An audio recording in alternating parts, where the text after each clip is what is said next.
நம்முடைய கோவில்கள் தொடர்ந்து தமிழக அரசு செய்யக்கூடிய ஒரு ஏமாற்று வேலை. தமிழகத்தில் இருக்கக்கூடிய எந்த கோவிலும் கூட சிஏஜி ஆடிட், அதற்கு நாங்க அந்த டீடைல்ஸ் கொடுக்க மாட்டோம்.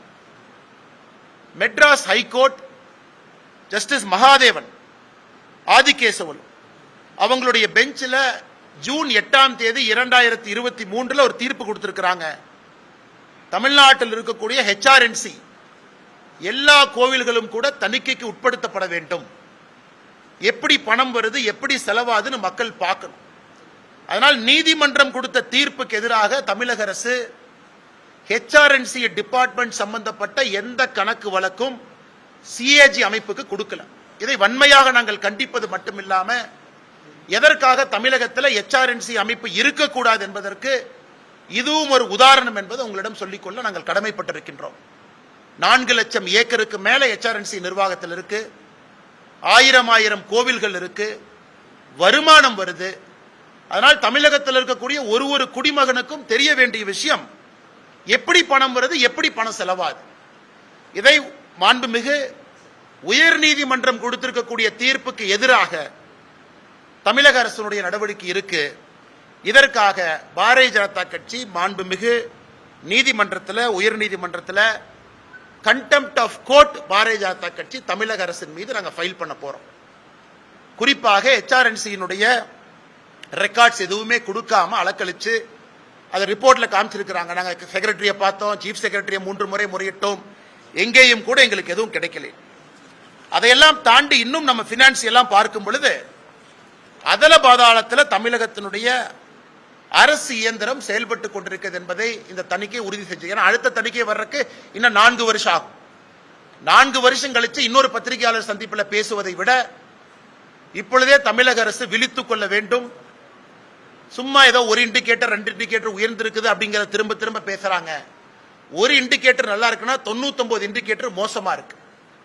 அதனால் இன்னைக்கு நம்முடைய மீடியா நண்பர்களுக்கும் அன்பான வேண்டுகோள், இந்த சிஏஜி ரிப்போர்ட்டை நீங்க கொஞ்சம் நல்லா அனலைஸ் பண்ணி உங்களுடைய சேனல்ல செக்டார் வைஸா நீங்க போடணும். ஹெல்த் எப்படி இருக்கு, எஜுகேஷன் எப்படி இருக்கு, சோசியல் செக்டர் எப்படி இருக்கு, ஒரு டிபார்ட்மெண்ட்டும் எப்படி இருக்கு, உயர்ந்திருக்கா தாழ்ந்திருக்கா என்பதையெல்லாம் நீங்கள் உங்களுடைய பத்திரிகை சேனல் மூலமாக, பிரிண்ட் எலக்ட்ரானிக் மீடியா மூலமாக நீங்கள் மக்களுக்கு எடுத்து காட்ட வேண்டும். நாங்கள் உங்களுக்கு சில விஷயங்களை மட்டும் குறிப்புகளை கொடுக்கிறோம், நீங்க அதை டீட்டெயிலா எடுத்துட்டு செல்ல வேண்டும் என்பது எங்களுடைய. தமிழகத்தினுடைய டிரான்ஸ்போர்ட் கார்பரேஷன், குறிப்பாக நம்முடைய பஸ்ஸஸ் எல்லாம் சேர்ந்தது.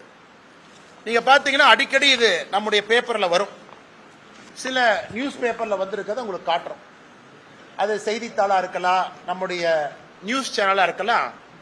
வேறு அமைச்சர்கள் வேறு காலகட்டத்தில் சொல்லி இருப்பதை இங்க படம் பிடிச்சு காட்டிருக்கோம். அதாவது நாங்கள் வந்தவுடனே சுற்றுச்சூழலை மேம்படுத்த 500 மின்சார பஸ்கள் அமைச்சர் ராஜகண்ணப்பண்ண, நாங்க 500 எலக்ட்ரிக் பஸ் வாங்குறோம் அமைச்சர் எஸ் சிவசங்கரன் அவர்கள். மாத்தி 2021 ஆட்சிக்கு வந்ததிலிருந்து அவர்கள் கொடுக்கக்கூடிய அறிவிப்பு. ஆனா இன்னைக்கு இந்த ஆய்வறிக்கையை பார்க்கும் பொழுது தமிழகத்தில் மொத்தமாக டிரான்ஸ்போர்ட் கார்பரேஷனுடைய லாஸ் பாத்தீங்கன்னா அது 2021-22 முடியும் பொழுது 21,000 கோடி ரூபாய்.